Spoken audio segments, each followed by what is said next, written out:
स्वागत है आप सभी लोगों का मेरे चैनल साइंस और टेक्नोलॉजी में। मैं अनुपम विपुल आप सभी लोगों का स्वागत करता हूं आज के शो रॉकेट मंडे में। आज हम लोग बात करेंगे IM-1 के बारे में, यानी कि ओडिसियस जो लैंड कर चुका है। तो आइए इसे समझते हैं। तो आइडिया क्या था? तो आइडिया ये है कि NASA commercial lunar payload service का इजाद कर दिया गया है। ये क्या है? ये है क्लिप्स। आप लोग बार-बार सुनेंगे नासा क्लिप्स मिशन के अंतर्गत। तो उसका कारण वही है कि NASA commercial lunar payload services का खाता खोला गया है। और ये आइडिया ये है कि चाँद तक जाने का रास्ता सस्ते में निपटाया जाए। यानी कि नासा अपना स्पेस शटल बनाता था, उससे अपने एस्ट्रोनॉट्स को ऊपर भेजता था, लुट जाता था वो करने में। मतलब स्पेस शटल का कहा जाता है रफ कॉस्ट आता था $1 बिलियन पर लॉन्च, इसीलिए उसको बंद करना पड़ा। तो अभी वो स्पेसएक्स से खरीद लेते हैं। काम अभी भी उतना ही हो रहा है, अभी भी लोग ऊपर जा रहे हैं, नीचे आ जा रहे हैं, कोई टेंशन नहीं है। लेकिन बजट बहुत कम हो गया है, मतलब कम बजट में निपट जा रहा है। तो सेम ये चाँद के साथ भी करना चाहते हैं कि चाँद तक आप ले जाइए, कैसे जाते हैं वो आप पे है। हम बस ये पेलोड चाँद पे ले जाना चाहते हैं। तो हिसाब वही समझिए कि इंडस्ट्री का काम होगा, जितने भी कॉर्पोरेशंस हैं, इंडस्ट्रीज़ हैं, उनका काम होगा शटल सर्विस बनाना कि आप मुझे मतलब धरती के सरफेस से चाँद के सरफेस तक का शटल सर्विस दिए। उसमें क्या ले जाना है, वो बस हम चेंज करते रहेंगे। मतलब समझिए एक बस जा रहा है, हम उसमें एक सामान लाद के भेज दे रहे हैं और कुछ नहीं कर रहे हैं। मतलब खुद से ये हमको ये चीज़ भेजना है तो उसके लिए पूरा मिशन बनाएँ, वो नहीं करना है। तो ये करेंगे। और नासा का पेमेंट इससे क्यों कम होगा? नासा का पेमेंट इसलिए कम होगा, ये पूरा नहीं खरीदेंगे कभी। ये राइड शेयर लेवल पे रहेंगे, यानी कोई भी मिशन जो चाँद की तरफ जा रहा है, उसमें जैसे ये एक मिशन, ठीक है? तो इसमें जैसे मान लीजिए 12 स्लॉट्स हैं, तो वो 12 का 12 स्लॉट नासा नहीं लेगा। हो सकता है वो 8 खरीद ले, हो सकता है 10 खरीद ले, लेकिन वो जनरली 100% नहीं लेगा जब तक एब्सोल्यूट ज़रूरत ना हो। तो ये मान लीजिए इनको 6 चाहिए था, बाकी 6 को किसी और कमर्शियल प्लेयर्स को भेजा जा सकता है जिनको ज़रूरत है, कुछ करना चाहते हैं। वो लोग अपना डालेंगे, तो इससे बजट कम रहेगा। कम बजट में निपट जाएगा। और वही समझिए कि इसीलिए पूरा मेहनत किया जा रहा है कि कमर्शियल लोग ही बनाएँ ऐसा सिस्टम जो चाँद तक उतारते हैं। चाँद पे उतरने के बाद क्या करना है वो भले बात अलग है, लेकिन चाँद तक का रास्ता नासा के लिए क्लियर करते हैं। और ये ज़रूरी है, आर्टेमिस मिशन के लिए बहुत सारी टेक्नोलॉजी की टेस्टिंग करनी है। तो वो टेक्नोलॉजी का टेस्टिंग आप लैब में नहीं कर सकते, चाँद पे ही कर सकते हैं। तो चाँद पे जा के टेस्टिंग करते रहना है इनको। वही कम है। और बहुत सारी कंपनी सर्विस प्रोवाइड करेगी, ऐसा नहीं है कि सिर्फ एक करे। जैसे रॉकेट के केस में अभी स्पेसएक्स है, लेकिन कल को यूएलए भी हो जाएगा, फिर होपफुली उसके बाद ब्लू ओरिजिन भी हो जाएगा, फिर रॉकेट लैब्स भी हो जाएंगे, स्टॉक स्पेस भी हो जाएगा, ऐसे-ऐसे करके बहुत सारे प्लेयर होंगे। जैसे ये मतलब अब ऐसा भी नहीं कि नासा का मिशन कंट्रोल ही सब चीज़ कंट्रोल कर रहा है। ये देख लीजिए, ये नोवा कंट्रोल है, ये अलग से एक प्राइवेट कंपनी जिनका काम है रॉकेट के लॉन्च से लेके चाँद तक पहुँचाने तक का काम हम करेंगे। तो मतलब समझिए, नासा लोगों से बस बोल रहा है कि भैया हमको ये चाहिए, कौन डिलीवर कर सकता है, कितने बजट में डिलीवर, ये हमें बता दो। तो आइडिया यही है, कमर्शियल, जैसे कमर्शियल रीसप्लाई मिशन आईएसएस को जिंदा रखा हुआ है, एग्जैक्टली वही लॉजिक करना चाहते हैं कि जिनको जितनी छोटी-छोटी चीज़ को टेस्टिंग करनी है चाँद पे, वो कमर्शियली कर लें, ना कि हमारे आर्टेमिस पे चले, क्योंकि आर्टेमिस भी बैंकरप्ट ही रहेगा, क्योंकि आर्टेमिस का आप देख ही रहे हैं एसएलएस का दाम के बारे में तो बात ही क्या करें, वो $2 बिलियन पर लॉन्च खींचने पे जा रहा है। तो अब बात करते हैं लॉन्च के बारे में और कम्युनिकेशन के बारे में। तो स्पेसएक्स फाल्कन 9 के ऊपर रख के लॉन्च किया गया था ये, और ये हुआ था 15 फरवरी को 2024, मतलब 1 बजे सुबह, मतलब 6 बज के 5 मिनट पे, यानी यूनिवर्सल टाइम कोऑर्डिनेट में। और ये 22 फरवरी को ये पहुंच गया, लूनर ऑर्बिट पहुंच गया। ये करीब 7 दिन लिया, मतलब बहुत फास्ट नहीं था लेकिन बहुत स्लो भी नहीं था। मतलब ये नहीं था कि ऑर्बिट रेस कर करके जा रहे थे। तो मीडियम स्पीड कहेंगे इसको, क्योंकि 3 दिन को कहा जाता है ह्यूमन स्पीड, उससे मतलब इंसान 3 दिन में जा सकते हैं। तो ये 7 डेज पहुंच गया। ये नहीं था कि ऑर्बिट रेस कर रहे हैं, कर रहे हैं, कर रहे हैं, कर रहे हैं, मतलब मीडियम स्पीड पे ये चलेगा। और डेटा कैसे आएगा? तो अभी तक जितने भी डीप स्पेस कम्युनिकेशन है, यानी कि लूनर, ये लियो से, लो अर्थ ऑर्बिट से बाहर, आप जियो स्टेशनरी के बाहर जैसे जाते थे घूम फिर के सब लोग आता था डीप स्पेस नेटवर्क पे। तो डीप स्पेस नेटवर्क ठीक है, लेकिन वो बहुत यूज़ हो रहा है। और रहा बात कि नासा का भी बैंड बजा रहा है कि पूरी दुनिया को सँभाले बैठा पड़ा है। तो ये प्राइवेट कंपनी है, ये डिश जो आप देख रहे हैं ये प्राइवेट डिश है। ऐसा ही करके अब एक पूरा सिस्टम बनाया जा रहा है जो प्राइवेट है, और ये इनका प्राइवेट लूनर डेटा नेटवर्क करके है कि चाँद पे आप जितना चीज़ भेज रहे हैं, वो अगर इस डिश के संपर्क में रहेगा तो उसे डीप स्पेस नेटवर्क से कम्युनिकेशन करने की ज़रूरत नहीं है, ये सँभाल लेगा। तो लॉजिक वही है कि लॉन्च भी प्राइवेट हो जाएगा और डेटा बैकहॉल जो चाहिए वो भी प्राइवेट हो जाएगा। मतलब नासा को कम से कम हाथ गंदा करना, उनको हाथ धोते जाना है सब चीज़ से। कि भैया कम्युनिकेशन कैसे होगा? सर कमर्शियल कर लीजिए। सर लॉन्च कैसे होगा? कमर्शियल हो जाएगा। तो यही इसी के चलते इसके पीछे इतना एक्साइटमेंट है। अब बात करते हैं हुआ कि कौन-सा बस कौन-सा था, तो बस था ये नोवा सी बस। तो नोवा सी लूनर लैंडर जो बनाया गया था, ये कितना आपको जगह देता है? ये जगह देता है लगभग 130 किलोग्राम तक के लिए पेइंग कस्टमर्स को दे सकता है। बोले 130 किलोग्राम बहुत ज़्यादा तो नहीं है? हाँ भी और नहीं भी। जनरली हम लोग जब भी पेलोड देखते हैं, तो आप पूरा पेलोड देखते हैं। जैसे कि अगर आप चंद्रयान का वज़न जानेंगे, तो आप पूरा चंद्रयान का वज़न जा रहे हैं। अगर आप चंद्रयान के अंदर वज़न देखेंगे, सर चंद्रयान में जो इंस्ट्रूमेंट लगे हैं, उनका वज़न कितना है? वो तो बहुत कम है। वो हमेशा होगा कि ऑब्वियसली आज में प्रोपेलेंट होगा, लैंडिंग सिस्टम होगा, वो सब काम नहीं कर रहा है, वो सब वो जहाँ जाने का रास्ता है। तो कॉर्पोरेशन का ये है कि हम ये बस बना लेते हैं, ये बस में इतनी कैपेसिटी है, अगर आपका इसके अंदर फिट होता है, बल्ले-बल्ले, नहीं होता है तो इससे बड़ा बस भी हमारे पास है। तो ये चल जाएँगे और ये क्राफ्ट का साइज़ जो है टार्डस जितना है, जो लोग जानते हैं उनको पता है, जिनको नहीं पता गूगल कर लीजिए। टार्डस के साइज़ का मतलब थोड़ा-सा बड़ा है, मतलब बहुत छोटा नहीं है। मतलब आप देख लीजिए कि ये स्पेसएक्स के फेयरिंग में भी थोड़ा जगह है खाता है, पूरा नहीं है लेकिन काफ़ी जगह खा लेता है और इसमें helium pressure fade VR900 engine है, यानी कि ये वाला जो इंजन आप 3D प्रिंटेड देख रहे हैं, प्रेशर फेड इंजन है। इसमें लिक्विड मीथेन और लिक्विड ऑक्सीजन इस्तेमाल करता है और ये थोड़ा इंटरेस्टिंग बात है। उतना दूर जाने के लिए हाइपरगोलिक्स पे ये नहीं चल रहे हैं। लिक्विड मीथेन और लिक्विड ऑक्सीजन और ये पहली बार है कि ये इंजन मेथलॉक्स इंजन डीप स्पेस में यूज़ हो रहा है। डीप स्पेस यानी कि लो अर्थ ऑर्बिट के बाहर। मतलब धरती से लॉन्च करने वाला चाइनीज़ लोगों ने कर लिया है।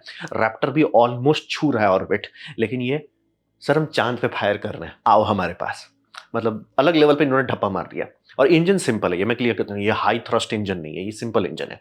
हीलियम का ये जो आप टैंक देख रहे हैं, वो टैंक में बम-बम हीलियम डाला गया है, ये जो देख रहे हैं, बम-बम हीलियम डाल दिया गया है, ये बम-बम हीलियम अंदर में 2 प्रेशर टब में जाता है, फीड करता है और उससे चलता है। और वही हीलियम से ये कोल्ड गैस थ्रस्टर भी करते हैं, तो पेरोक्साइड ये सब नहीं यूज़ कर रहे हैं। तो इनको जब एटीट्यूड का जो आप देखते रहते हैं हर चीज़ में करने के लिए, ऊपर में जो थ्रस्टर्स है वो मेन हीलियम ही यूज़ करते हैं। मतलब कि ज़्यादा कॉम्प्लेक्सिटी नहीं डाले हैं। हाँ, ये बात ज़रूर है कि ये क्रायोजेनिक यूज़ कर रहे हैं और ये इनको डेमोंस्ट्रेट भी करना है कि आर्टेमिस में जब सबका सपना है कि हम लूनर पे फ्यूल बना लेंगे। सर कैसे बना लोगे? आपको पता कैसे कि वो वहाँ तक जा भी पाएगा और बॉयल ऑफ नहीं होगा? क्योंकि समझिए एक ही बार की अपोलो में किए थे। अपोलो में गया और वो भी समझ लिए कि उसका जितना मेन लैंडिंग-वैंडिंग वाला था वो सारे ये थे क्या बोलते हैं हाइपरगोलिक्स थे।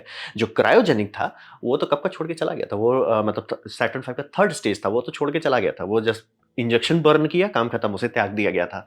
तो हमें नहीं पता कि लूनर ऑर्बिट मतलब उतना दिन तक क्या आप रख सकते हैं लिक्विड मीथेन को, रख सकते हैं लिक्विड ऑक्सीजन को बिना बॉयल ऑफ के। तो इसमें पूरा वो सारा सिस्टम था चेक करने के लिए कि क्या एक्चुअली हम लोग रख सकते हैं उस सबको? तो वो कर रहे हैं और टैंक और स्ट्रक्चर पूरी तरह से कंपोजिट पे बनाया गया ताकि वजन कम रख सके और इसमें 3 सोलर पैनल के आसपास दिया गया है और उसमें से टोटल टारगेटेड एनर्जी है अराउंड 700 वाट प्लस बैटरीज। तो हिसाब ये है कि ऑब्वियसली 700 वाट्स आपको पूरा नहीं मिलेगा, लेकिन ये आप समझ लिए कि आप डिस्कशन कर सकते हैं। मान लिया आपका कोई इंस्ट्रूमेंट है जो बड़ा है लेकिन बिजली नहीं खा रहा है, ठीक है, उसके लिए मतलब 50 वाट्स आपको मिल जाएगा। कुछ इंस्ट्रूमेंट्स बम बम बिजली खाता, बोल दिया जाएगा भाई आप वो बैटरी पे ही चल सकता है, कुछ देर ही चलेगा। और हाँ, ये जब भी चाँद पे जाएगा सिर्फ़ 1 दिन चल सकता है, यानी 1 लूनर डे, यानी कि 14 डेज़ हमारे लिए। उससे ज़्यादा ये नहीं चल सकता, आधा महीना बेसिकली। आधा महीना चल सकता है, उसके बाद ये इसमें मतलब रेडियो एक्टिव आइसोट्रोपिक जनरेटर नहीं है। वो रशिया वाले में था लेकिन वो तो क्रैश कर गए। तो ये है जो बस बनाया गया है नोवा सी लूनर लैंडर। अब बात करते हैं पेलोड। यहाँ पे ये लोग थोड़ा बह गए, थोड़ा ठूँस दिए हैं पेलोड, बहुत ज़्यादा पेलोड है इसमें। जैसे बस नाम मैं बताऊँगा। नासा का बहुत थोड़ा-सा पेलोड है, उसमें है ROLSES एक पेलोड है, LRA एक पेलोड है, NDL एक अलग पेलोड है, SCALPSS वो एक अलग पेलोड है, LN1 अलग पेलोड है, RFMG अलग पेलोड है। 6 टोटल नासा की तरफ से दिया गया। अब वो भी नासा का ऐसा नहीं कि सिर्फ नासा एक जगह से, मतलब एक ठो लैंगली से है, एक ठो जेट प्रोपल्शन से, मतलब सब अलग-अलग जगह से भेजा गया है। अब फिर हो गया कि कमर्शियल लोग भी तो दिए, कोई नासा पूरा बिल उठाएगा नहीं। तो कमर्शियल लोग में है कोलंबिया स्पोर्ट्स फेयर। अब बोलेंगे भाई कोलंबिया स्पोर्ट्स, ये कोलंबिया का वो बार-बार लोगो दिखेगा वो क्या है? वो कंपनी क्लेम कर रही है कि हम एक अच्छा इंसुलेशन बना सकते हैं और इंसुलेशन आपको चाहिए क्योंकि आप क्रायोजेनिक प्रोपेलेंट कई दिन तक रखना चाह रहे हो, तो आपको अच्छा इंसुलेशन चाहिए। तो वो इंसुलेशन समा और हीट शील्ड भी बना रहा है क्योंकि आपका रॉकेट इंजन जब बम-बम फायर करेगा, वो इतना मतलब सेकेंडरी हीट उसका इतना होगा कि वो आपका क्रायोजेनिक प्रोपेलेंट की बैंड में जा देगा। तो इसीलिए आपको वहाँ हीट शील्ड भी मिलेगा। इसीलिए आप नोवा सी में ही देखिए हीट शील्ड क्यों है उसमें? कारण वही है कि आप जैसे लूनर सरफेस के पास पहुँच रहे हैं, आप वहाँ रॉकेट फायर कर रहे हैं तो हीट वापस भी आ रहा है। तो अगर हीट शील्ड नहीं रहा और रहा बात हाइपरगोलिक को उतना टेंशन नहीं, लेकिन क्रायोजेनिक की बैंड बच जाएगी। तो उसमें दिया गया कोलंबिया वो स्पोर्ट्स है। ईगल कैम मतलब एक कैमरा बनाया गया है, ये ईगल कैम वाले में जो आप देख रहे हैं, ये बस ऐसे ड्रोन फेंक देगा। जैसे ही ये चाँद पे लैंड करने का था, उसको फेंक देना था, उसमें एक खास तौर का इलेक्ट्रोस्टैटिक स्क्रीन क्लीनिंग सिस्टम है कि मतलब धूल-गर्दा उस पे चिपके नहीं। पता नहीं टेस्टिंग हुआ कि नहीं, सक्सेसफुली काम किया कि नहीं। तो ये एक ठो डाला गया है। फिर जेफ नॉस मून फेज़, ये मतलब आर्ट स्टेशन, मतलब वो जो क्यूब देख रहे हैं उसमें कोई साइंस नहीं है, वो लिटरली एक आर्ट है। आर्ट चाँद पे भेजा है। लोग के पास पैसा है तो कर रहे हैं, और उसमें जो बॉल्स देख रहे हैं वो सारे चाँद का छोटा-छोटा मिनिएचर है, और उसमें सब मून जो है एक किसी को डेडिकेटेड है, मतलब और पूरी दुनिया से लिया गया है कि ये लोग मतलब इस कल्चर के लिए बहुत इंपॉर्टेंट है, ये इस कल्चर है, तो ऐसे ही पूरा एक आर्ट इंस्टॉलेशन वो भेजा गया है।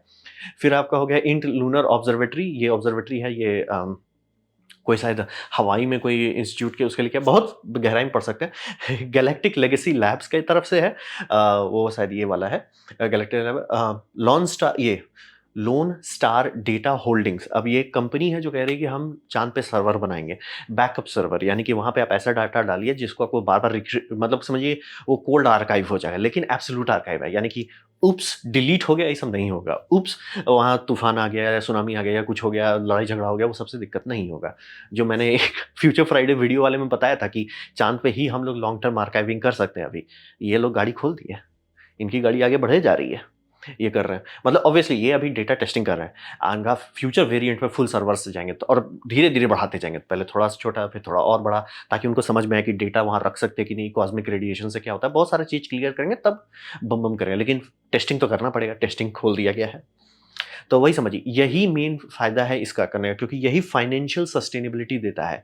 यानी कि अगर नासा अभी जिस तरह से पैसे में आग लगा रहा है, अगर वैसे करके आर्टेमिस किया, तुरंत ही उसे ब बंद करना पड़ेगा, क्योंकि आर्टेमिस 1 या 2 बार हुआ, और भी सिर्फ़ इस बात पे हो रहा है कि सबको मतलब चाइना का करप्शन, ये मतलब क्या बोलता है, यूएसए का करप्शन को फ़ायदा होता है ये दिखाने से कि चाइना हुलुलुलु कर रहा है। तो वो सबको करप्शन में हुलुलुलु करा दिया, तो पूरी दुनिया मान ली है कि एक्चुअली चाइना कुछ कर लेगा। आई एम लाइक भाई, चाइना बस क्लेम कर देता है एक फ्यूजन रिएक्टर को कि हमने सन बना लिया, लोग हमसे पूछ रहे हैं कि चाइना ने सन बना लिया। इट्स लाइक भाई वो चूना लगा रहा है, सन नहीं बना रहा है। कोई भी फ्यूजन रिएक्टर, भाई 12 साल का बच्चों के पास गिनीज बुक वर्ल्ड रिकॉर्ड है फ्यूजन रिएक्टर बनाने का। ब्रेक इवन हुआ है कि नहीं? और वही समझिए, जानबूझ के अमेरिकन करप्शन ही इसको कर रहा है। इसको मैं कभी डिटेल से बता दूंगा कि करप्शन से उसको क्या फ़ायदा है। तो वो हमेशा इसे करता है। तो वो जब तक है कि चाइना कर लेगा, चाइना चाँद पे चला जाएगा, तब तक अमेरिका का बजट चलता रहेगा। लेकिन जैसे ही बजट वो खत्म होगा, जो कि हुआ सोवियत यूनियन के टाइम में भी वही हुआ कि सोवियत यूनियन कर लेगा, सोवियत यूनियन कुछ नहीं कर पाया, फुस हो गया, अच्छा बंद कर दो अपोलो। तो दोबारा ऐसा ना हो, तो ये कमर्शियल इसीलिए चल रहे हैं कि इतना रास्ता, इतना पेमेंट का रास्ता रख दो कि टेंशन नहीं रहे, कम बजट में सस्ते में निपट जाए। और सबको अपना-अपना है कि जैसे ये डिस्क में पूरा का पूरा विकिपीडिया रखा हुआ है, मतलब माइक्रोस्कोप से आप देख सकते हो। रहेगा वहाँ पे सालों-साल तक, मिलियन ईयर्स तक। तो वही है। मुझे इसमें सबसे इंटरेस्टिंग, बहुत सारी चीज़ें हैं, सब में कुछ ना कुछ इंटरेस्टिंग था, लेकिन एक मुझे बहुत ही यूनिक लगा। एक है रेडियो फ्रीक्वेंसी मास गेज। तो ये है इसके तरफ से आरएफएमजी, ये नासा की तरफ से डाला गया है। ये ट्रिक क्या करता है कि रेडियो वेव डालता है आपके टैंक के अंदर, मतलब इसका मतलब 2 क्रायोजेनिक टैंक्स है, उस टैंक के अंदर रेडियो वेव डालता है, और रेडियो वेव बाउंस करता है, उसका रेजोनेंस बनता है, उससे वापस आता है। इससे वो बता सकता है टैंक कितना भरा हुआ है। अब बोलेंगे ऐसा करने का क्यों ज़रूरत है? बात है, आप टैंक नाप तब सकते हो जब ग्रेविटी है। बहुत आसानी से नाप सकते हो, फ्लोट डाल के नाप सकते हो, कोई टेंशन नहीं है। वज़न से नाप सकते हो, लोड सेल से नाप सकते हो। लेकिन जब उसमें स्लॉशिंग हो रहा है, ज़ीरो जी में हुलुलुलु हो रहा है, तब आप कैसे नापोगे? कोई सिस्टम नहीं है ढंग से नापने का। गेस करते हैं कि इतना हमने बहाया है तो कितना होगा, तो वो उतना रिलायबल नहीं है।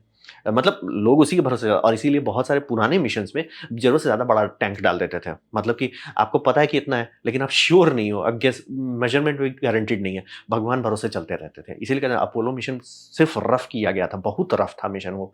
भगवान भरोसे ही चल रहे थे। तो वो भगवान भरोसे अब नहीं चल सकते हैं। तो इसीलिए वो कुछ तरीका चाहिए था ताकि ज़ीरो जी में फ्लूइड्स को अच्छे से आप नाप सको और गारंटी देके बोल सको कि सर हम बोल रहे हैं, मान लीजिए आपका टैंक में 50% फ्यूल है, तो मतलब 50% प्लस एंड माइनस 2% गारंटीड उतना है। और वैसे सॉफ्टवेयर को बोल दिया जाएगा 5% का बफर ले लो, लेकिन बोल रहे हैं तो है। तो ये रेडियो फ्रीक्वेंसी मास गेज सिस्टम जो है, हमको बहुत इंटरेस्टिंग लगा। अब बात करते हैं लैंडिंग के बारे में। चाँद पे गए, फ़ोटो-वोटो भेज दिए, सब ठीक है। तो यहाँ पे इन्होंने ऊप्स कर दिया। तो ऊप्स ये हुआ कि जब इन्होंने इसको बनाया था, तो ऑब्वियसली इसमें लेज़र डॉपलर सिस्टम था। मतलब लाइडर समझ लिए। तो लेज़र जो लाइडर्स के थे वो बहुत हाई पावर के थे, यानी कि ह्यूमन आई सेफ नहीं है। तो जो भी कंपनी इस तरह के लेज़र से साथ काम करती है उसे हमेशा एब्सोल्यूट सेफ्टी डाला जाता है, यानी कि वो ऊप्स करके चालू नहीं हो जाए, क्योंकि वो किसी को अंधा कर सकता है। तो उस सब में लेज़र में एक हार्डवेयर की रहता है कि वो की आप हटाइए तभी वो चालू होगा। सॉफ्टवेयर में आप मार टेस्टिंग कर लो, वो मतलब बोलो एक फेल सेफ है। जैसे फ्यू फ्यू में आपका सेफ्टी रहता है ना कि आप मार कर लीजिए, सेफ्टी जब तक लगा हुआ नहीं फायर होना चाहिए। लेज़र्स में भी वही दिया जाए, खासतौर पे वो लेज़र्स जो मतलब मतलब आपको सीधे अंधा कर सकते हैं, क्योंकि लोग उसे इंस्टॉल कर रहे हैं, मान ली उसी टाइम में वो फायर हो गया किसी कारण से तब, तो वो की हटाया नहीं गया था, वो लिटरली सेफ स्टेट में स्पेस में पहुंच गया। यानी कि जब आप लोग देखते होंगे प्लेन सब पे लटका रहता है ना, रिमूव बिफोर फ्लाइट, वो हटाया नहीं गया, तो वो लटक गया। तो यानी हो गया इनके पास डेड लाइडर आ गया, चांद पे जा रहे हैं, अब लाइडर बोल रहा है सर हम तो है ही नहीं, हम तो थे ही नहीं। तो ये तो लटक गए। तो इनके पास दिमाग था, तो इन्होंने दिमाग लगाया, जैसे जापानीज वाला का था कि कंप्यूटर खुद से मैनेज किया, यहाँ पे लोग ने खुद से मैनेज किया कि ठीक है लाइडर गया, चलो छोड़ो, चला गया तो क्या कर सकते हैं। तो अब जो पेलोड है, पेलोड में एक तो लाइडर है, तो वो पेलोड को यूज करो। और बाय द वे नासा वही भेजा था, नासा का था कि हमें ये एक नया तरीका का पेलोड को टेस्टिंग करना है, और वो उन्होंने ट्रायल रन्स किए हुए थे, लेकिन मतलब ऑब्वियसली टेक्नोलॉजी चांद पे टेस्टिंग में थे। अब इनका लाइडर खत्म हो चुका है, ये लाइडर अभी टेस्ट नहीं हुआ है। ऑप्शन क्या है, कुछ नहीं वर्सेस कुछ, इसको डाल के तुरंत सॉफ्टवेयर को ये कर दिया, पैच वर्क बना के 1 घंटे में सॉफ्टवेयर पैच करके इधर से उधर कर दिए, और वो काम किया। वो सॉफ्टवेयर बकायदा तुरंत धड़ संभाल लिया, हैंडल कर दिया, लैंड कर दिए। दिक्कत बस ये है कि लैटरल वेलोसिटी थोड़ा ज़्यादा था, यानी कि नीचे उतरने की velocity bomb bomb rocket is like I get this, लेकिन वो लैटरल वेलोसिटी जीरो नहीं कर पाया, यानी कि ऐसे आके रुकना था, वो ऐसे आके थोड़ा सा ज़्यादा, ये मतलब फॉरवर्ड मोशन, ग्राउंड से मोशन देखेंगे वो बहुत कम कर दिया था, मतलब जितना उसको करना था कि इस लाइक भाई हम सेफ लैंड कर सकते हैं, बस लैटरल मोशन थोड़ा ज़्यादा रह गया, मतलब कि थोड़ा सा टहलने जैसा स्पीड पे ये ज़मीन को छुआ। अब बात है कि उस पर जैसे ही वो छुआ, टिप कर गया, और वो मतलब मोशन इतना कम था कि वो क्रैश नहीं था, इसलिए मैं बोल रहा इसे कोई क्रैश नहीं करेगा, ये टिप ओवर था। जैसे जापानीज वाला में भी था ना कि वो लैंड करेगा टिप कर जाएगा, यहाँ पे ये अनइंटेंडेडली हो गया कि लैंड किए, और उसी टाइम मतलब एक इनका गैस है कि किसी चीज़ से भिड़े, और मतलब एक टांग फोल्ड किया, धड़धड़ा के वो गिर गया, और वो धीरे धीरे गिरा। बोले क्यों धीरे धीरे गिरा, चांद है सर, ग्रेविटी अर्थ 1G नहीं है वहाँ पे, तो बहुत धीरे गिरा, इसीलिए ये सब डैमेज नहीं हुआ, टूटा फूटा नहीं। और रेडियो कम्युनिकेशन सारा चीज़ काम कर रहा है। और इनको शुरू में लगा कि सीधा है, क्योंकि वो जब फ्लूइड का एक्स वाई जी कोऑर्डिनेट, क्योंकि ग्रेविटी कम है, जीरो नहीं है, तो फ्लूइड का एक लेवलिंग इंडेक्स आ रहा था एक्सेस में। लोग एक्सपेक्ट कर रहे थे कि वो एक एक्सेस में दिखाए, मतलब 3 एक्सेस का डेटा आपके पास आ रहा है, उसमें एक एक्सेस में वो उसको ऊपर दिखाना था, वो ऊपर का लोग देखे लेकिन ध्यान नहीं दिए थे कि वो दूसरे एक्सेस पे दिखा रहा था, यानी ये टिल्ट हो चुका था। इसीलिए शुरू में लोग नहीं बोले कि ये फ्लिप हो चुका है, थोड़ा देर लगा डेटा को पढ़, 1 मिनट ये जी एक्सेस पे नहीं दिखा रहा है, ये वाई एक्सेस में मतलब वेक्टर जो है वाई एक्सेस में, तब समझ में आया कि अच्छा ये टिल्ट हुआ है। तो उनको टाइम लगा, और इसीलिए एक एंटीना इनका काम नहीं, और एंटीना में ही इनको मेन दिक्कत हुआ कि एंटीना ऐसा इन्होंने बनाया कि वो ट्राई करता रहेगा, हंट करता रहेगा कि जब तक इसको लॉक नहीं मिले धरती से, वो लॉकिंग मैकेनिज्म को छोड़ नहीं पा रहा है। मतलब जिस टाइम ये कॉन्फ्रेंस किया गया था, मैंने नीचे वीडियो दे दिया गया, और ये लोग बोले कि हम ऑलमोस्ट सारा चीज़ कर लिए, बस थोड़ा दिक्कत हुआ, और ऑलमोस्ट अब इंस्ट्रूमेंट्स का क्या जो भेजे गए थे, ऑलमोस्ट सारे इंस्ट्रूमेंट काम कर रहे हैं, कोई दिक्कत नहीं है। और रहा बात नासा का, तो लाइटर का तो बम टेस्टिंग हो गया, रियल वर्ल्ड टेस्टिंग। नासा खुश कि भैया, क्योंकि मतलब टेक्नोलॉजी को ऐसे ऐसे करके उसका रेडीनेस लेवल लिया जाता है, रियल मिशन में रियल टाइम में यूज कर दीजिए, रेडीनेस रेडी है सर। तो नासा तो खुश है। और बाकी सबका क्या, सोलर पैनल पे काम कर रहा है, इनका सोलर पैनल वो दिक्कत नहीं है, जापान वाला इनका सोलर पैनल चल रहा है, state of charge, battery equals बम बम। तो बस इनको कम्युनिकेशन का है। तो क्या ये मिशन 100% सक्सेसफुल कहलाएगा? नहीं, जापानीज वाला से ज़्यादा सक्सेसफुल आएगा। तो मतलब अगर जापान वाला को कहिए आप 50% इश सक्सेसफुल है, तो ये हो जाएगा 80 इश या 90 इश परसेंट सक्सेसफुल। तो ये हो गया। तो बोला लैटरल वेलोसिटी थोड़ा ज़्यादा रहा, और इससे अब सबसे बड़ा ट्रिक ये आ गया कि I repeat, the first commercial lander has landed on the moon and it is American. आप लोग जो पिक्चर देखते हैं ज़्यादा उनको पता होगी किस पिक्चर का है। तो ये बहुत बड़ी बात है, क्योंकि अब समझ रहे ना, मेरे नासा का फ्लेक्स थोड़ा अलग लेवल का हो जाएगा। हाँ, देखिए आप लोग पूरा देश लगा रहे हो, मेहनत कर रहे हो, चाँद पे भेज रहे हो। अरे फ़ोन उठाओ तो रे, भेजो, फ़ोने से भेज देंगे, टेंशन भी नहीं लेना है। और ये अच्छा, आप बोलेंगे मतलब ये रोल करके बोल रहे हैं ना, सारे इंस्ट्रूमेंट्स काम कर रहे हैं। इनको सिर्फ एक दिक्कत हो रहा है कि इन्हीं का एंटीना है, मतलब हाफ पावर पे चल रहा है, लेकिन काम कर रहा है। और रहा बात, खुद का लूनर सिस्टम है, सॉल्व कर लेंगे। और जो भी इस पे दिक्कत हुआ, दूसरा लगा हुआ है लाइन में, ये साल खत्म होने से पहले दूसरा भी पहुंच जाएगा। टेंशन लेना ही नहीं, यही फायदा है कमर्शियल करने का, मतलब बूम भी हो जाए कोई टेंशन नहीं है। कुछ दिन पहले पेरेग्रीन बूम हो गया, कोई टेंशन नहीं है सर, ये रेडी है, ये पहुंच गया, काम करने लगा, तीसरा लाइन में लगा हुआ है सर, वो बूम भी हो जाएगा तो भी टेंशन नहीं सर, चौथा पांचवा तक बात हो चुका है। तो गाड़ी पूरा चल रहा है। तो ये समझ लिए इसीलिए बोल रहे कि टिप किया तो ये कभी मत बोल दीजिएगा कि ये फेल हुआ है, क्योंकि लो ग्रेविटी के कारण वो धीरे से गिरा है। ऐसा मतलब जैसे अगर आप लोग देखते होंगे अपोलो मिशन का फुटेज देखते होंगे, वो फुटेज एक्चुअली स्प्रेड अप लगता है। ऐसा क्यों है? क्योंकि वो 15 एफपीएस पे शूट हुआ था, उतना उनके पास बैंडविड्थ नहीं था, डेटा नहीं था कि उसको मतलब हाई 24 फ्रेम पर सेकंड पे। तो हम लोग जब उसके प्लेबैक देखते हैं तो वो 15 30 एफपीएस पर क्लॉक करने लगता है, तो लगता है कि बहुत ज़्यादा फास्ट मोशन हो रहा है, एक्चुअली वो स्लो है। तो थोड़ा धीरे करके गिरते थे, तो सेम उसी के साथ धीरे से गिरा। तो इसको चोट वोट नहीं लगा है बेसिकली। इनका बस अब है कि फ्रंट साइड में टॉप में उन्होंने एक सोलर पैनल डाला था, वो कैसा काम करेगा वो 1-2 दिन में पता चल जाएगा। जिंदा है, सब चीज़ काम कर रहा है, कोई टेंशन नहीं है। लेकिन वही बोला कि इनका उप्स जो बहुत गंदा हो गया कि भैया हमने रिमूव बिफोर फ्लाइट हटाया ही नहीं और फ्लाइट हो गया, तो क्या करें?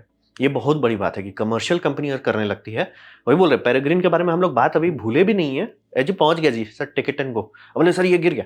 अरे दूसरा भी पहुँच जाएगा, अक्टूबर में उसका टाइम है बाय द वे। गाड़ी धड़-धड़-धड़ हम लोग हुलू-लुलू करते रहेंगे, धड़-धड़-धड़-धड़ वहाँ बिल्डिंग बनाने लग जाएँगे। तो ये था मेरा प्रेज़ेंटेशन चाँद पे ढप्पा और सीडीएस ने जो मार दिया उसके बारे में। उम्मीद करता हूँ आपको अच्छा लगा, कुछ सीखने मिला, कुछ समझ में आया होगा। अगर ऐसा है लाइक कर दें, दोस्तों के साथ शेयर कर दें, उससे मेरा काफ़ी भला होगा। नहीं अच्छा लगा, नहीं पसंद आया, कोई बात नहीं, आप डिसलाइक दबा सकते हैं। मैं कहूँगा डिसलाइक 2 बार दबाएँ, उससे मुझे पता चले कितना नापसंद हुआ है। मैं आपसे कहूँगा कमेंट लिखें, मैं हर कमेंट को पढ़ने की कोशिश करता हूँ। आपसे कहूँगा सब्सक्राइब कीजिए, बेल दबाइए अगर आप फ्री हैं तो। आप मेरा वीडियो देखा, जॉइन कीजिए, बहुत खुशी हुई। धन्यवाद।